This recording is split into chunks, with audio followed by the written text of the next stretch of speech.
Vejam a pergunta que Moisés faz ao povo de Israel. Qual é a nação que tem um Deus tão próximo? Eu faço a mesma pergunta, só que com relação às outras religiões, com todo o respeito devido a elas. Qual religião tem um Deus tão próximo? Eu vou citar algumas: budismo, islamismo, kardecismo, tiveram as suas revelações. Siddhartha Gautama escreveu os seus princípios que norteiam o budismo. Maomé escreveu o Alcorão. Allan Kardec escreveu a sua obra no Livro dos Espíritos, Evangelho segundo o Espiritismo, etc. Porém, tudo ficou por ali. Não tem nada além disso. Nós temos muita coisa. Não temos somente a revelação na Sagrada Escritura, senão que, ao longo da história, a Virgem Maria tem aparecido, trazendo mensagens do céu. A primeira grande aparição que se tem notícia é a de Nossa Senhora de Guadalupe, no século XVI, no México. E de lá para cá, quantas outras? Fátima, Lourdes, La Salete. Quantas intervenções divinas em favor da nossa fé? Até mesmo aqui no Brasil, aquele grande milagre de Nossa Senhora Aparecida, que tem esse nome porque apareceu no Rio. E não só isso, São Miguel Arcanjo apareceu no Monte Gargano, Jesus apareceu a Santa Margarida Maria Alacoque, e assim começou a devoção ao Sagrado Coração. Depois a Santa Faustina Kowalska, contando as maravilhas da misericórdia de Deus, para nosso benefício. Então, na fé católica, Deus está sempre intervindo, Deus está sempre muito próximo, vindo em auxílio da nossa incredulidade algumas vezes, quando realiza milagres como os corpos incorruptos dos nossos santos, a imagem milagrosa de Nossa Senhora de Guadalupe.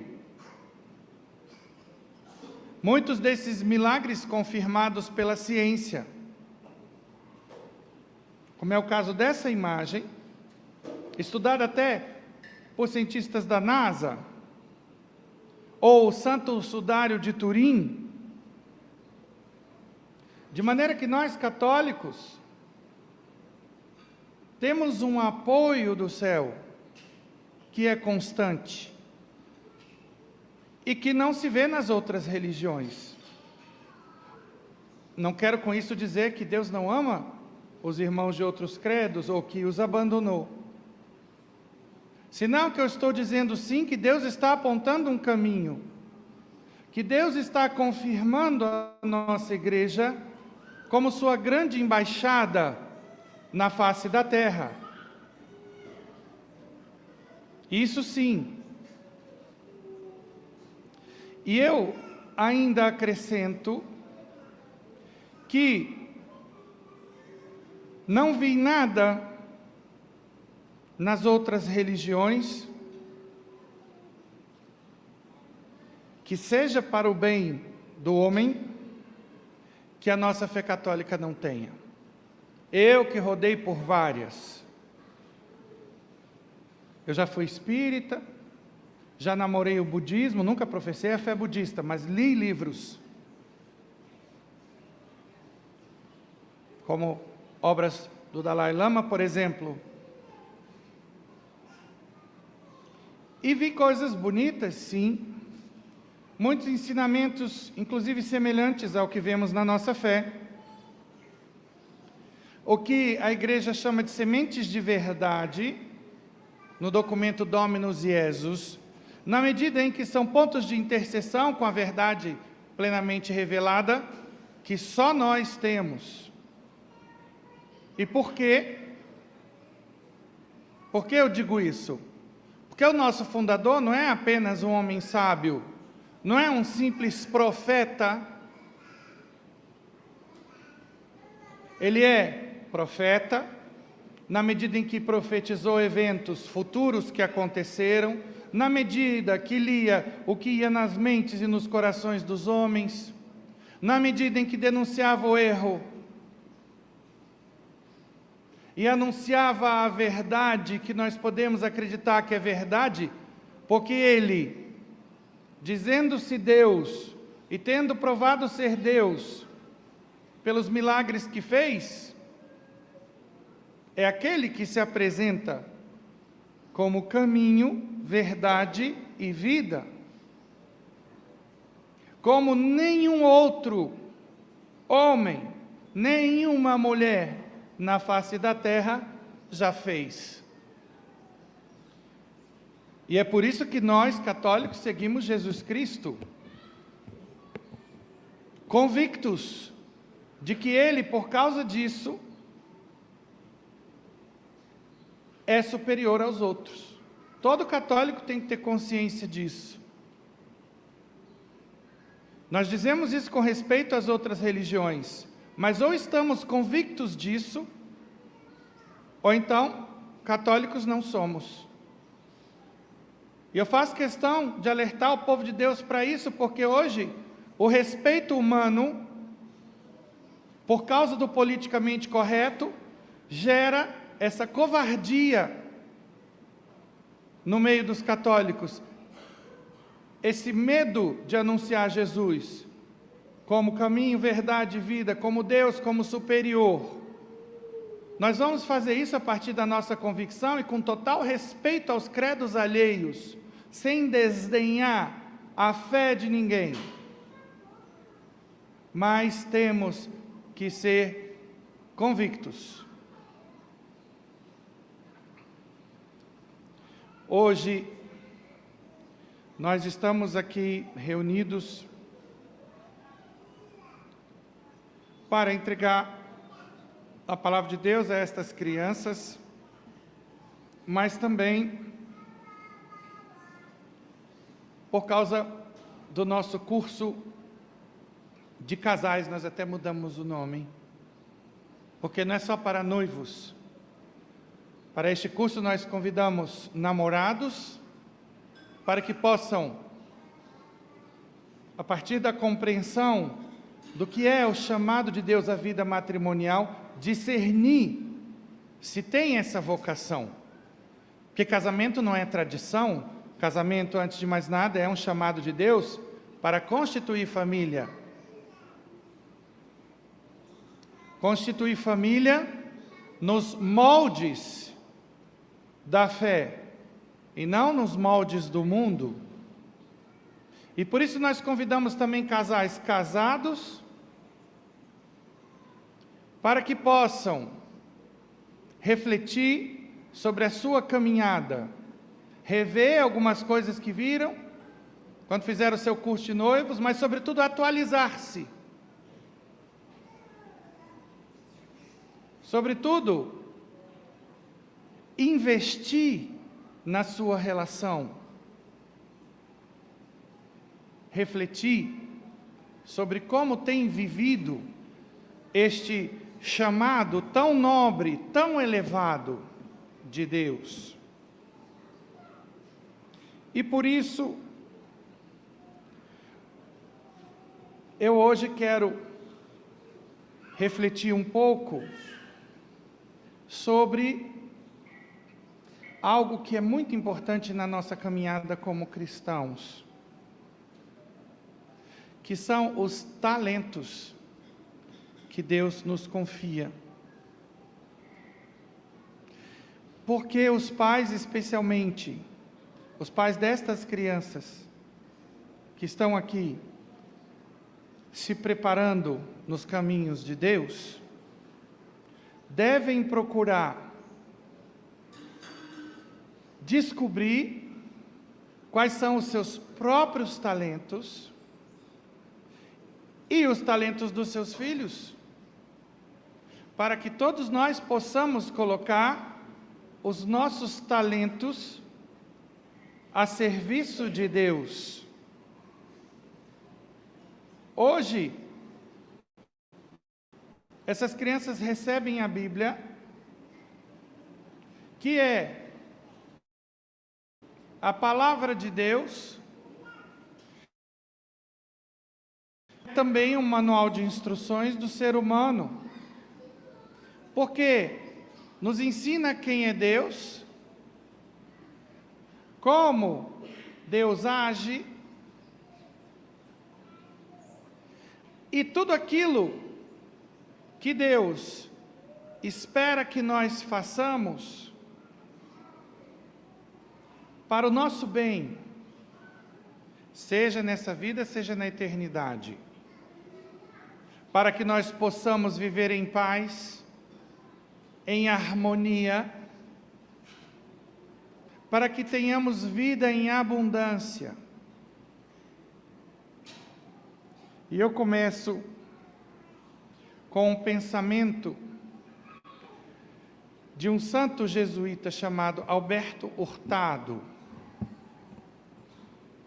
que diz assim: tu, que com toda humildade e verdade descobres as pegadas dos passos de Deus por tua vida, pensa bem, tuas grandes aptidões, teu senso social, teu espírito apostólico, tua capacidade de arrastar e organizar, tua simpatia, tua facilidade para orar, são dons de Deus. Eles não te foram dados para que te recrees vaidosamente neles, nem para captar aplausos, nem como meios para aparecer orgulhosamente, senão como poderosas ferramentas de ação dadas em serviço da comunidade. Se alguma vez na tua vida receberes um chamado a algo grande e generoso, não vaciles. E do que ele está falando aqui? Dos talentos que Deus nos dá.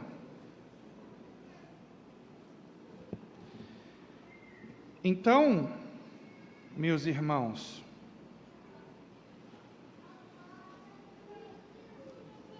nós precisamos da palavra de Deus, porque é ela que vai nos orientar existencialmente.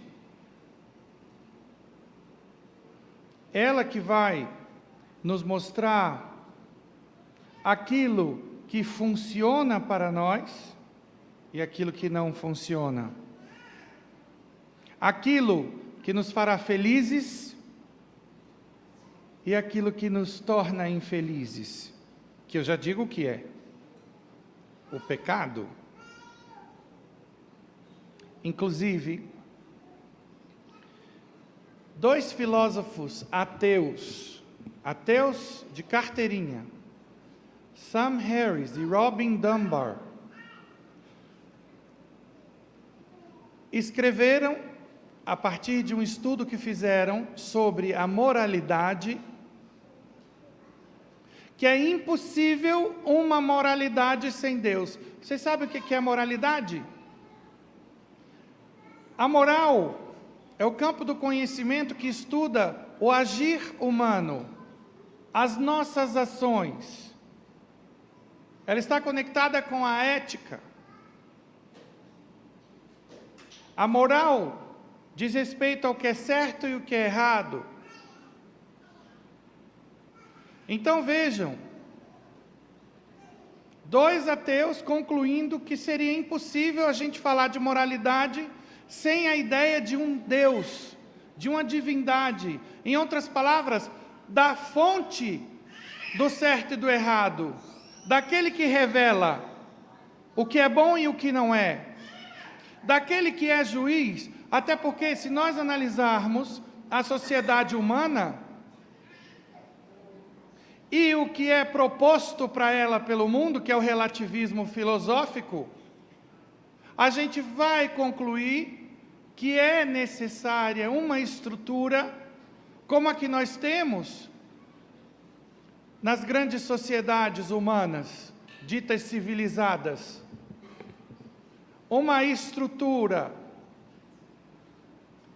de um poder legislativo que escuta o povo, propõe as leis,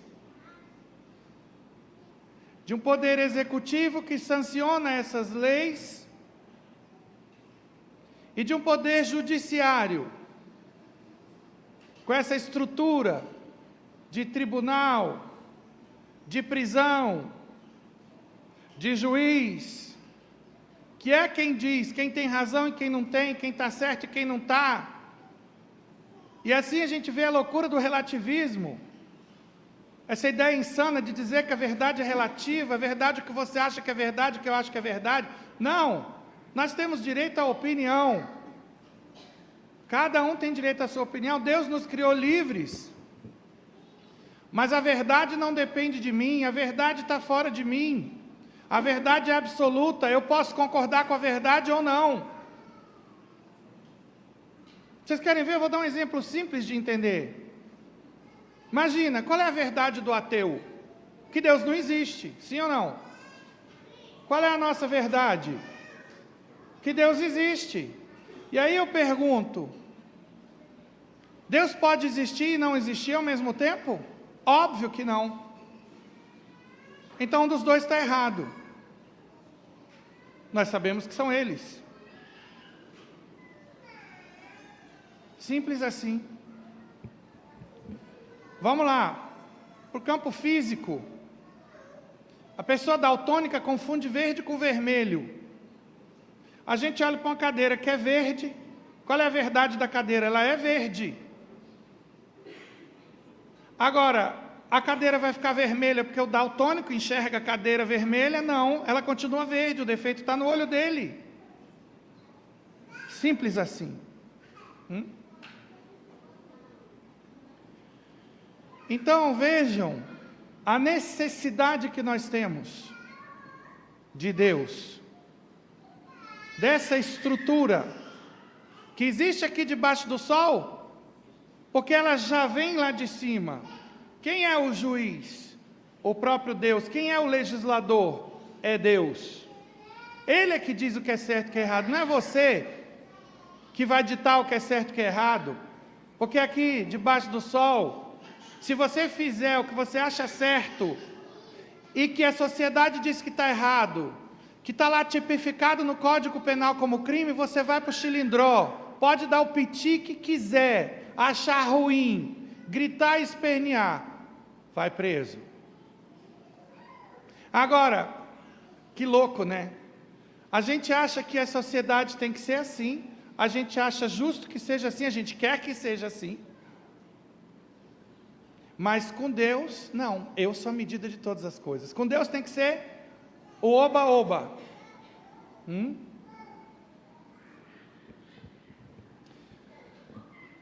Então,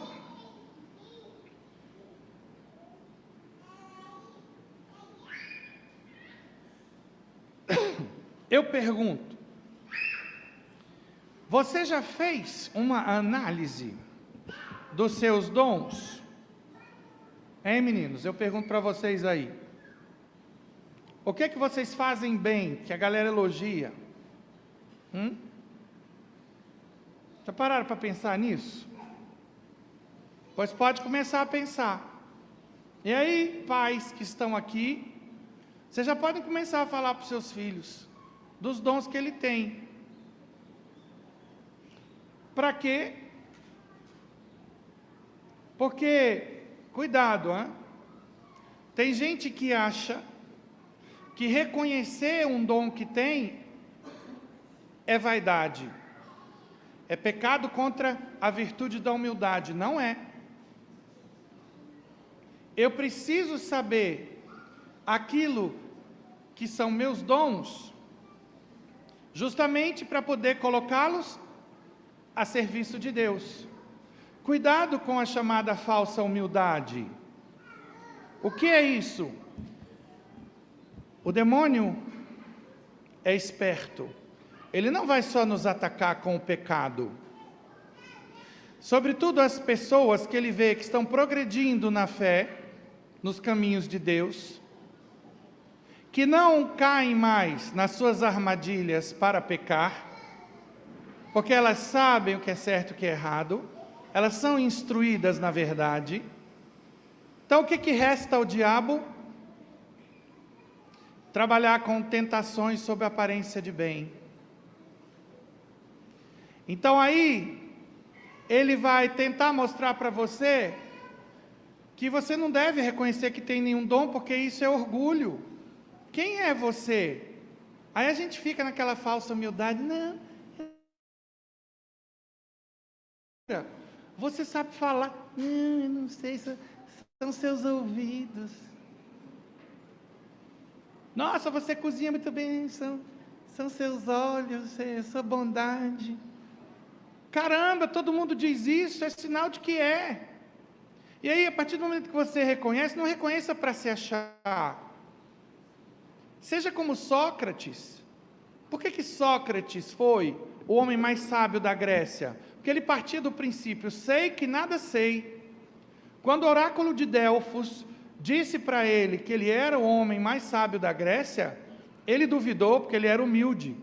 E aí ele foi atrás daquele que seria o homem mais sábio e começou a conversar com um, com outro. Aí ele via, bom, parece que eu sei um pouco mais do que esse aqui. Eu estou deduzindo que ele deve ter pensado assim, né? Ou seja, de qualquer maneira, ele não achou este fulano aqui o homem mais sábio, então foi procurar outro.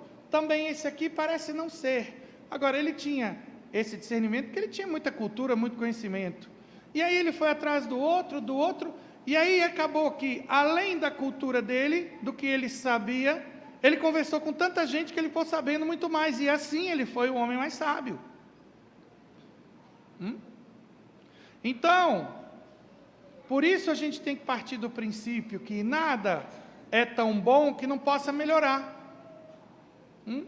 Mas a gente tem que reconhecer aquilo que faz bem. E a gente reconhece aquilo que faz bem, agradecendo a Deus. Senhor, obrigado. Quando você escutar um elogio, na mesma hora diga, louvado seja Deus. Interiormente diga, Senhor, obrigado.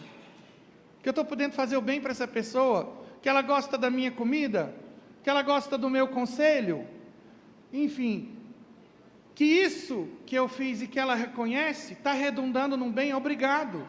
Porque a gente sabe que não somos capazes de nada bom, se não está Deus por trás, iluminando as nossas mentes, nos convidando ao bem através da sua graça, que somos totalmente dependentes do Senhor. Então aí não existe nada de errado em reconhecer os dons. Pelo contrário, a gente vai se sentir feliz, e esse reconhecimento vai gerar o quê? A virtude da gratidão, naquela pessoa que é reta, que é justa, porque a justiça manda dar a cada um que lhe é devido. E assim eu me animo a fazer mais. Por quê? Porque fazer o bem é bom. Então, meninos, pensem, o que é que vocês fazem bem? O que é que seus pais, seus irmãos, seus colegas elogiam em você? Quando eu estudava empreendedorismo na Universidade de Brasília, lá eu me formei em administração de empresas, eu aprendi que se eu faço uma pizza única, muito elogiada, que as pessoas reviram os olhos, gemem e comem com a mão na cabeça para não perder o juízo, eu tenho que abrir uma pizzaria. Então, aquilo que estão falando bem de você é algo que você tem. E aí, isso nós devemos colocar a serviço de Deus. Nada na vida da gente é por acaso. Sabem por quê? Porque existe um princípio que rege a vida debaixo do sol, que é o princípio da finalidade, segundo o qual Deus age com um fim em mente, em tudo aquilo que Ele faz. Assim como nós, que somos imagem e semelhança de Deus, na inteligência, por exemplo, tudo o que nós fazemos é por um fim, é com um objetivo. Então, vejam que, se é assim, nós devemos procurar saber quais são os desígnios de Deus para as nossas vidas. Daí vem o tema do discernimento vocacional. A palavra vocação vem do latim vocare, que quer dizer chamar. Então, qual é o seu chamado? Existem 4 vocações para os homens e 3 para as mulheres. Qual é a vocação masculina? Exclusivamente masculina? O sacerdócio. Só os homens são chamados ao sacerdócio. Não tem essa conversinha de sacerdotisas, porque as mulheres acham injusto, porque dizer que só os homens são chamados é empoderar demais os homens. Isso é conversa feminista, tá? Nós entendemos que só os homens são chamados porque Jesus Cristo chamou somente homens, e devido às características árduas do sacerdócio. Com isso não dizemos que as mulheres são menos ou que são incompetentes, porque a mulher tem na Virgem Maria um grande espelho. É para Maria que elas têm que olhar e procurar se assemelhar a ela. E na obra da salvação nós temos sim Jesus, um homem, que se não tivesse morrido por nós, nada feito, mas que dependeu do sim de uma mulher. Então, nós vemos Deus aí privilegiando ambos os sexos. Só a gente complexada, gente psicologicamente problematizada, que vem com esse tipo de bandeira. Então, cuidado com esses. Que vem tentar bagunçar o nosso coreto aqui e acabam colocando essas ideias perniciosas no nosso meio. Pois bem, depois temos 3 vocações que são comuns aos homens e às mulheres. A vocação matrimonial, que é um chamado de Deus, assim como a vocação sacerdotal, ao serviço. Não é um chamado à felicidade a 2. A felicidade a 2 vai acontecer a partir de um compromisso chamado amor, porque não há quem ame e seja infeliz. Agora eu faço questão de frisar isso, porque as pessoas que colocam na cabeça que casamento é para buscar a própria felicidade estão no lugar errado. Cai fora, porque aí você não vai ser feliz. Pelo contrário, você vai causar problema na vida do outro, porque vai ser aquela pessoa sanguessuga que vai viver constantemente cobrando do outro aquilo que você quer. Você está ali para ser servido, você é egoísta. Cai fora. Porque casamento não é para isso, não. Casamento é para se servirem mutuamente, para o marido fazer a mulher feliz, esquecendo-se de si. O que Jesus diz? Quem quiser me seguir, negue-se a si mesmo. Tome a sua cruz. Que cruz vai haver no casamento? A dos defeitos do outro, que eu tenho que suportar. Suportar com paciência os defeitos do próximo é uma das obras de misericórdia espirituais. No casamento, os dois são 2 pedras ali, em constante atrito, vão se burilando e se aperfeiçoando. Esse é o grande objetivo do amor, aperfeiçoamento mútuo. Perfeitos só seremos no céu. Aqui a gente está em construção. E aí, o marido serve a mulher serve o marido, os dois servem os filhos. E essa família deve servir a outras famílias. É como a vocação sacerdotal. É uma vocação de serviço. Então, quem não quiser servir, esquece. Não se case, não tem chamado. Quem não quer ser pai, quem não quer ser mãe, não tem chamado de Deus para o matrimônio. Por isso é importante. E eu dizia isso ontem, eu digo para quem nos escuta aqui e nas redes sociais. Se você está namorando alguém que diz, detesto o menino, não quero ser pai, não é pessoa digna para namorar. Pode ser uma pessoa ótima, tem amizade com essa pessoa. Pode ser, inclusive, pode vir a ser o seu melhor amigo ou sua melhor amiga. Mas namorado não, namorada não. Porque não tem chamado de Deus para constituir família. Então, temos também a vocação religiosa, que é o caso das freiras, que é o caso dos irmãos religiosos nas congregações. Nas congregações a gente vai encontrar homens que não se sentem chamados ao sacerdócio. Porque, eu não tenho o dom de pregar, eu não tenho essa facilidade, não me vejo muito aconselhando as pessoas. Mas são homens que querem ter vida de oração e que têm talentos mais variados. Um vai ser o bibliotecário, o outro vai ser o porteiro, o outro vai ser o cozinheiro. E estão lá, vestindo o hábito franciscano ou camiliano, no caso dos camilianos, cuidam de doentes. Não precisa ser padre para isso. Esse é o carisma da congregação. Então nós vamos ver homens e mulheres servindo a Deus aí, fazendo os votos de pobreza, castidade, obediência, como nós vamos ver pessoas que não se sentem chamadas a casar, que não se sentem chamadas à vida religiosa, e que vão ser os famosos leigos consagrados, podendo pertencer a instituições como Comunidade Shalom, Opus Dei, Legionários de Cristo. Lá nos Legionários de Cristo, os homens participam da congregação. Tinha um senhor chamado Moisés, quando eu participei lá da comunidade.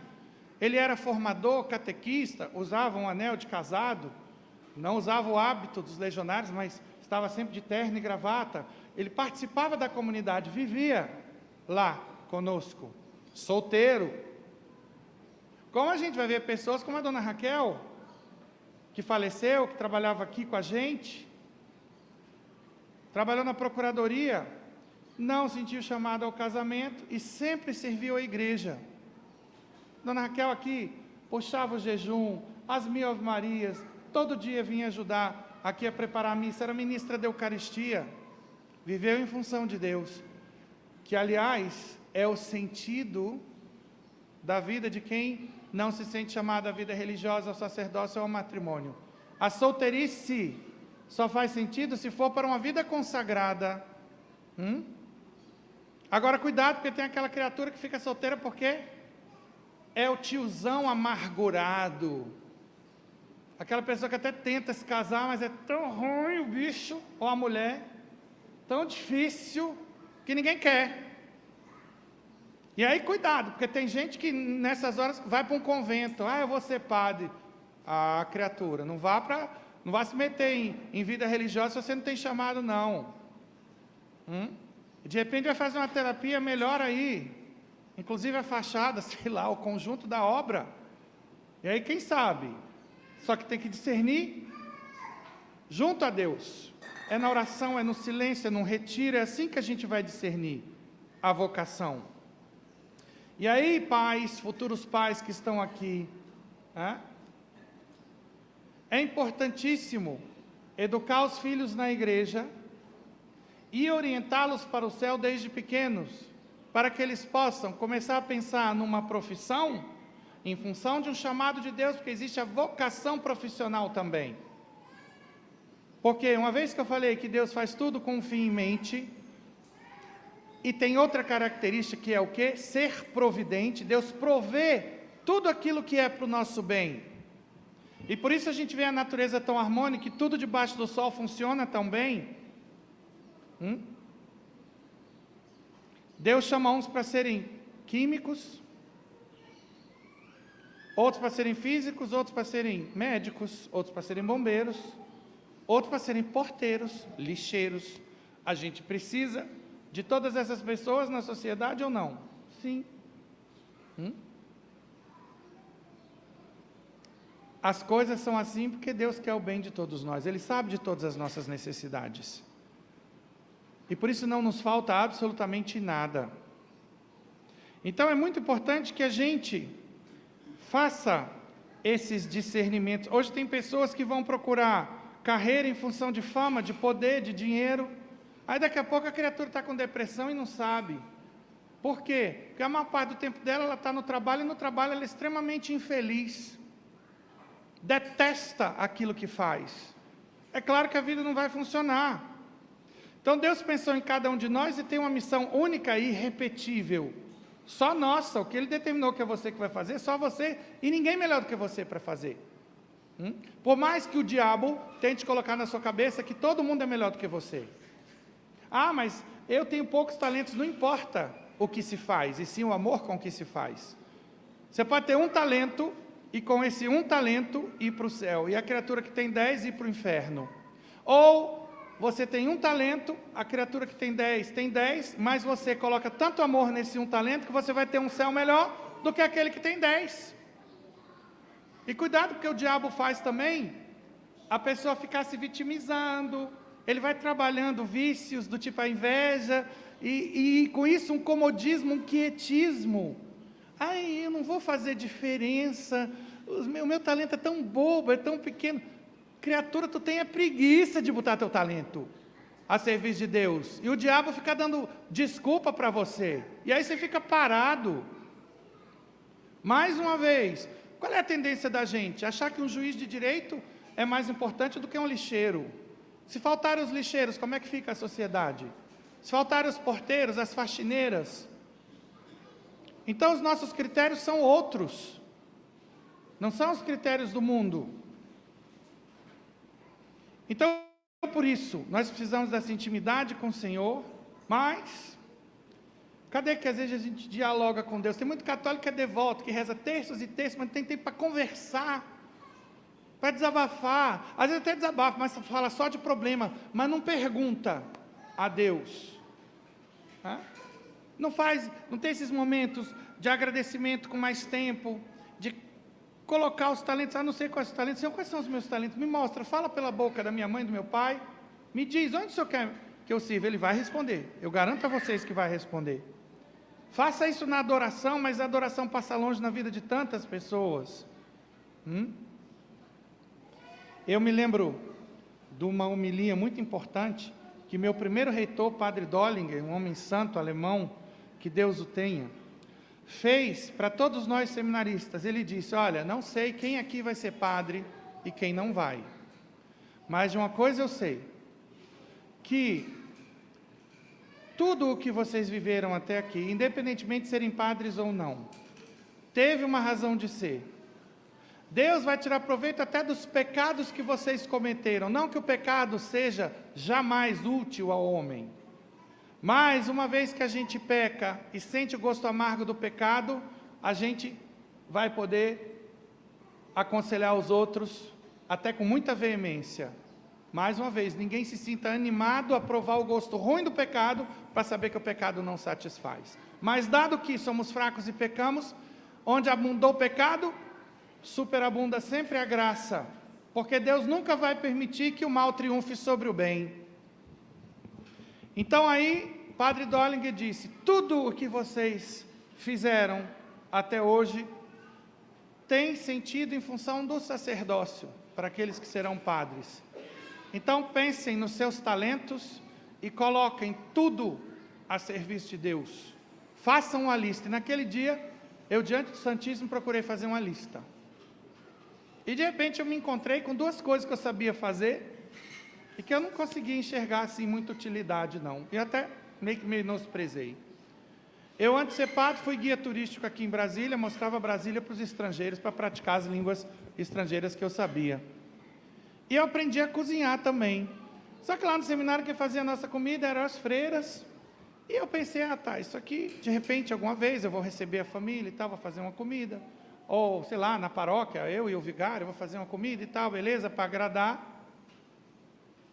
mas nunca tinha pensado seriamente sobre o assunto. E eis que, por ter feito o dever de casa e ter perguntado a Deus, Deus me mostrou como colocar essas duas coisas à disposição do reino. Assim nasceram a pastoral gastronômica e a pastoral da hospitalidade, que eu uso nessa capelania. Quando a gente tem gente de fora vindo por aqui, uma vez que a virtude da hospitalidade é uma virtude perfumada para Deus, vocês querem ver? Peguem aí a Bíblia de vocês, Hebreus 13, pega lá. Hebreus 13,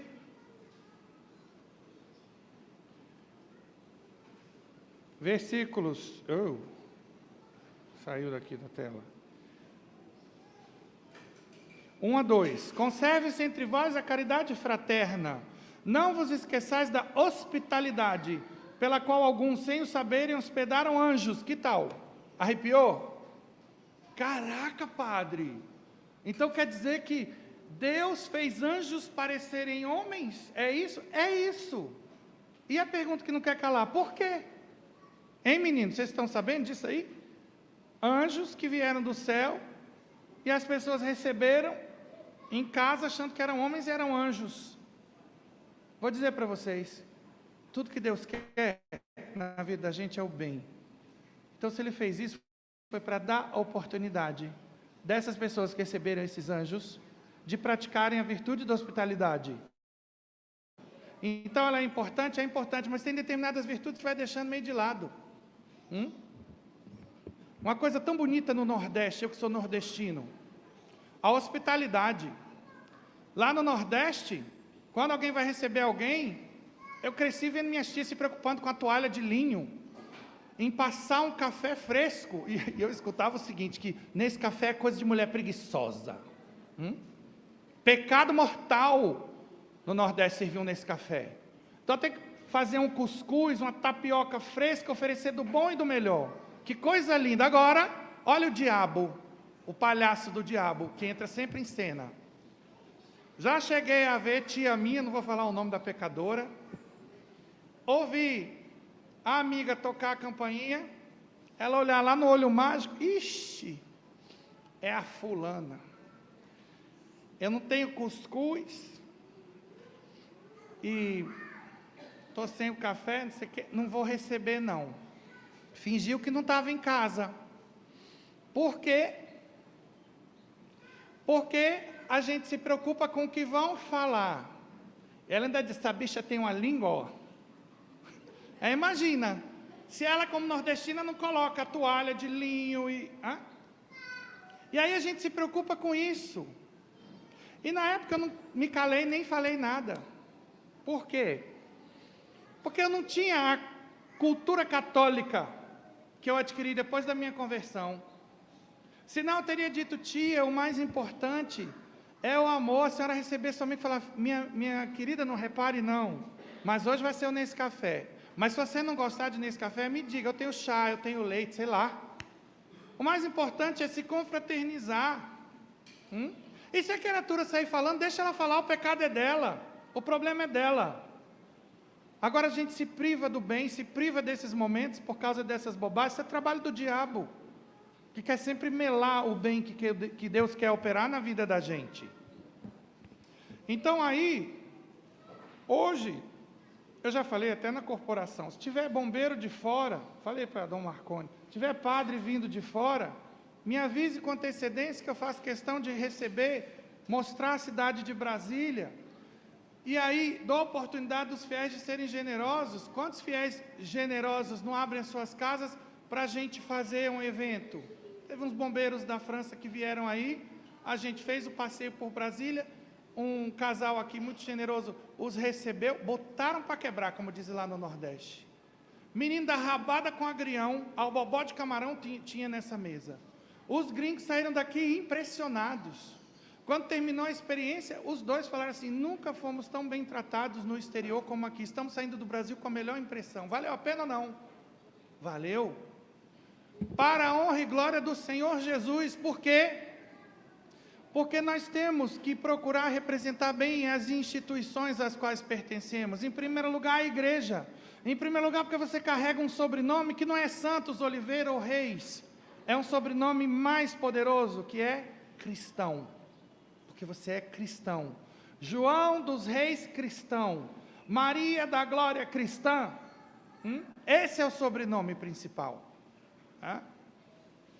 Então é por isso, pega bem para o CBMDF, pega. E é assim que a gente tem que procurar agir na vida. A pastoral da hospitalidade é um meio que eu tenho de agradecer ao povo que me serve aqui. Quanta gente desprendida. Então eu vou lá na casa, vou benzer, aproveito e faça comida, ué. Ontem, o povo do curso de noivos provou do meu pirão, não foi? Estava bom o molho? Pronto, está aí, fico feliz. Acabou. Então valeu a pena aprender a cozinhar. Todo bem que a gente possa fazer vale a pena.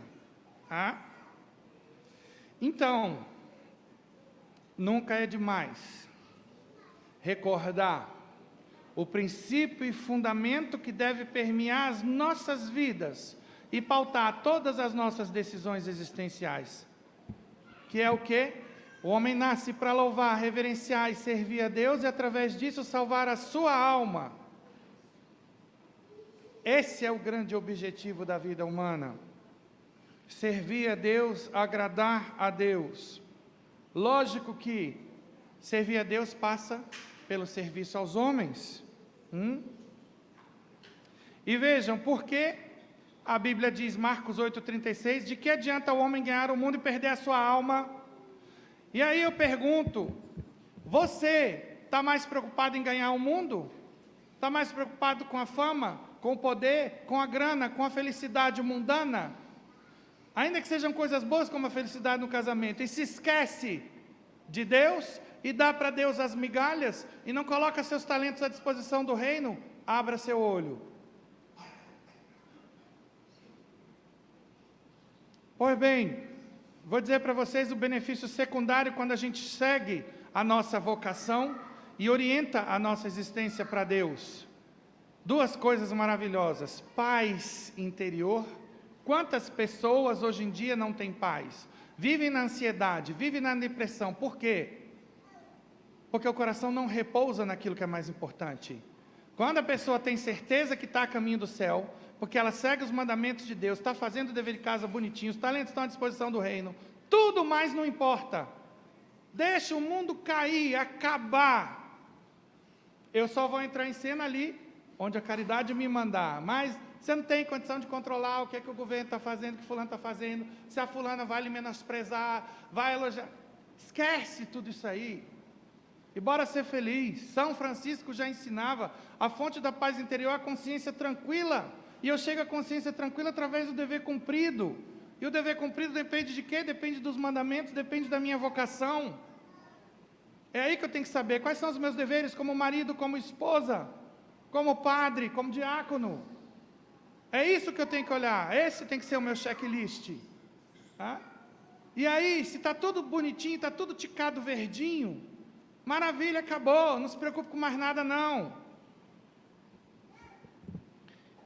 Então é isso, paz interior e felicidade. Sabem por quê? Como o ser humano pode ser maximamente feliz? Plantado ali onde Deus quer, fazendo a vontade de Deus, amando, porque minha alma tem sede de Deus, diz o Salmo 41, e Deus é amor, diz a Epístola a São Tiago. Pronto. Por isso, Madre Teresa diz, eu vou morrer repetindo essa frase, isso tem que ser um mantra na vida da gente. Somos felizes não porque nos amam, senão porque amamos. E por que eu falo disso como mantra? Porque o mundo pensa ao contrário. As pessoas são felizes ou infelizes, são amadas ou não. E aí tanto murmúrio, tanta mulher reclamando do marido, tanto marido reclamando da mulher. Ame, o que quiserdes que vos façam, fazei o primeiro vós. Ao invés de ficar reclamando do seu marido, criatura, sirva a ele, faça tudo por ele, beije os pés dele. Ao invés de reclamar da sua mulher, macho, beije os pés dela, faça tudo por ela. É isso, esse é o segredo da felicidade. Não é tão difícil assim não. Por isso que Santo Agostinho dizia que a medida do amor é amar sem medida. Mas aí a gente fica naquela coisa mesquinha. Eu dei 2 presentes e não recebi nada ainda. O presente que eu dei é de R$100, olha o que a criatura me deu. Essa porqueira de 20. Fala sério. Dê pelo prazer de dar. Dê pelo prazer de trabalhar a virtude da generosidade. Dê porque você vê Cristo naquela pessoa. Dê porque assim você espera que aquela pessoa também seja generosa. Água mole em pedra dura, tanto bate, até que molha tudo. Pronto. Essa é a nossa esperança. E existem outras maneiras de colocar os talentos à disposição.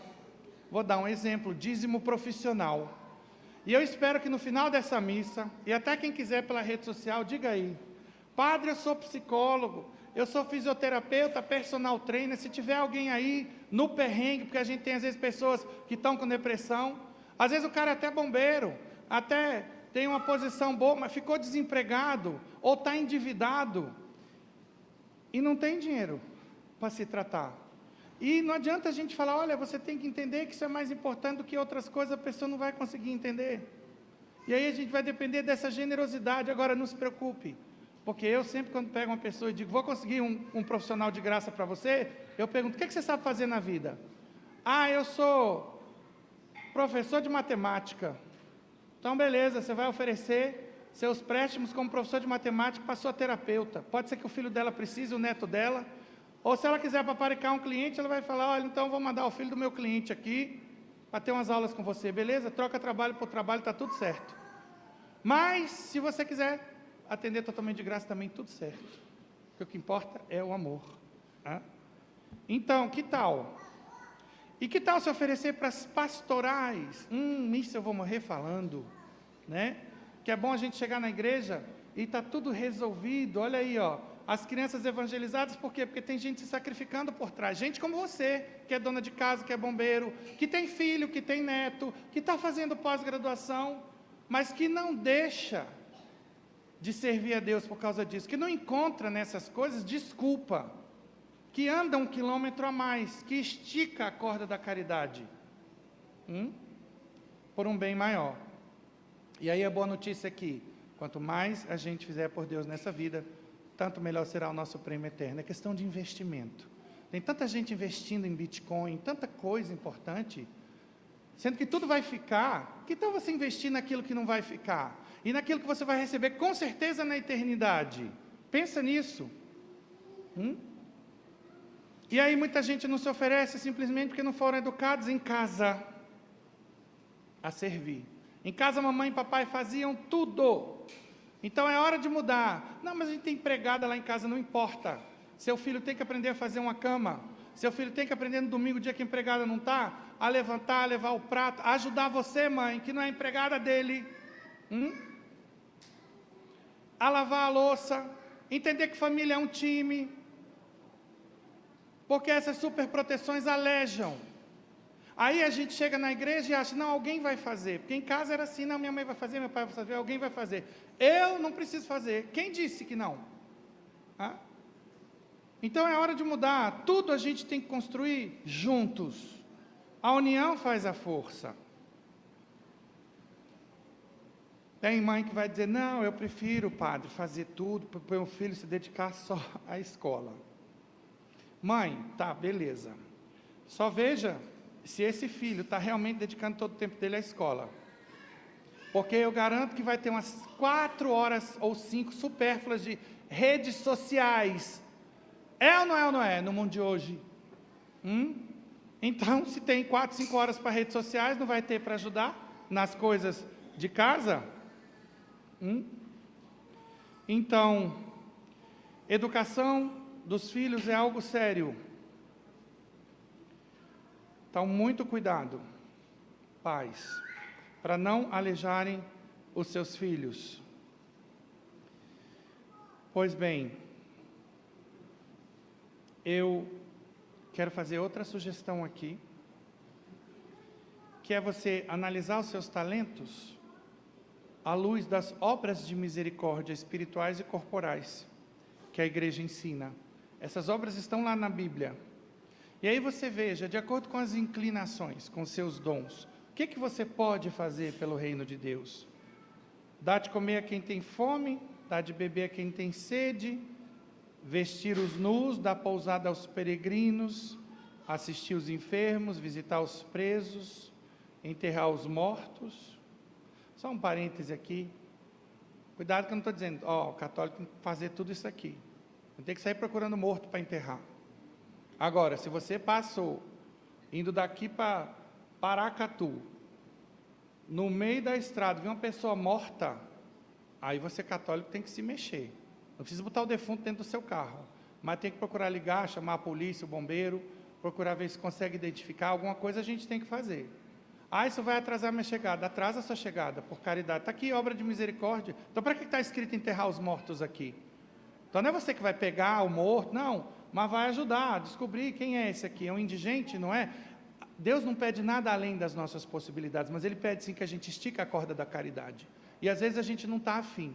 A gente vive numa zona de conforto. Eu acho bonito, acho interessante. A pessoa chega num curso de coaching, e aí está lá o coach falando, a sua zona de conforto, onde que é? Você pode muito mais, você vai ter muito mais sucesso. E a pessoa, num minuto, começa a ver a zona de conforto. No outro dia, ela está matriculada na academia, vai se matricular no inglês, isso aqui, para sair da zona de conforto, para ter um sucesso só aqui, que vai ficar aqui quando morrer. Então, eu estou falando para você sair da sua zona de conforto espiritual, para se dedicar àquilo que é melhor, àquilo que é mais importante. Essa é a ideia. E quais são as obras espirituais? Dar bom conselho, ensinar os ignorantes, corrigir os que erram, consolar os tristes, perdoar as injúrias, sofrer com paciência as fraquezas do próximo. Imagina isso aqui funcionando no casamento. Agora, o que a gente escuta? A criatura senta aqui e é só mi. É isso. Cadê? Está aqui. Vai perdoar o quê? Ao invés de reclamar, peça. Senta com a criatura para negociar. Agora não. A criatura vai só anotando os pontos negativos, um ponto negativo. E chega uma hora que quer chutar o pau da barraca. Não aguento mais você, não quero mais você não. Vamos separar.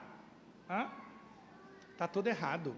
Você fez uma aliança aqui na frente de Deus, perante seus amigos, a igreja inteira. Para o resto da vida. É mais importante esse laço do que os seus laços de sangue com seu pai, com sua mãe, com seu irmão. Ou então eu estou doido, ou então eu não sei nada de teologia. Porque onde a Bíblia diz que o ser humano é uma só carne com o outro? É no casamento. Então, por isso, a dedicação ao cônjuge, à família, é essencial. E aí, ao invés de reclamar, ajude seu marido, sua mulher a se corrigir. Dê a mão, tenha misericórdia. Se Jesus olha para o pecador e fala, nem eu te condeno, vai e não peques mais, como é que você quer pisar na cabeça da criatura?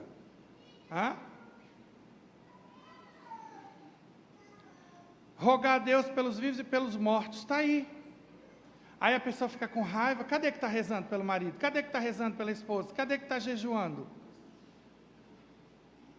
Então eu pergunto, você faz tudo que você pode por Deus? Porque Deus faz tudo que Ele pode por nós. E aí, para terminar, fica aqui o dever de casa. Nós temos que parar. Se você não fez isso ainda, você vai fazer. Marca um dia no seu calendário aí, essa semana, para ver todos os talentos que você recebeu e se tudo está a serviço de Deus. Se não está tudo, quando que vai começar? Faz aí um cronograma. Tal talento eu começo a botar a serviço de Deus no mês que vem, o outro não vou poder agora, mas no ano que vem eu vou colocar, porque senão diz o ditado popular. E aí, no coaching a gente acha o máximo, longe dos olhos, longe do coração. O povo que vai fazer o coaching, coloca o carro dos sonhos pregado na porta do armário, coloca lá no espelho do banheiro. Cadê os sonhos de santidade? Cadê as virtudes que você ainda não construiu? Começa a colocar isso no seu armário. Começa a colocar isso no espelho do seu banheiro. Aí muita coisa para melhor vai mudar na sua vida. Pode ter certeza. Então, qualquer coisa, somos 2 padres aqui. Venha pedir ajuda, marque um horário. Então, pergunta que não quer calar. Que talentos seus ainda não estão a serviço de Deus? Precisamos entender que tudo o que temos vem de Deus, que nós somos eternos devedores de Deus, e tudo o que fizermos por Ele é pouco. Porque tem gente que faz alguma coisinha na igreja e se acha o máximo, um herói, a heroína, o santo da galáxia. Nós vamos ser, claro, gratos, mas não é por aí que vai. Não é assim que se trabalha a virtude mais importante da caminhada cristã, oposta àquele pecado que foi o que desgraçou tudo, no mundo dos anjos e no mundo dos homens, o orgulho. Então, de que virtude eu estou falando? Da humildade. Então, tudo que nós fizermos por Deus é pouco, nunca fazemos favores a Deus, até porque quando nós servimos a Deus, quando nós servimos a igreja, é Ele que nos faz um favor, nos chamando a servi-lo, nos dando graças, foi Ele que nos deu talentos.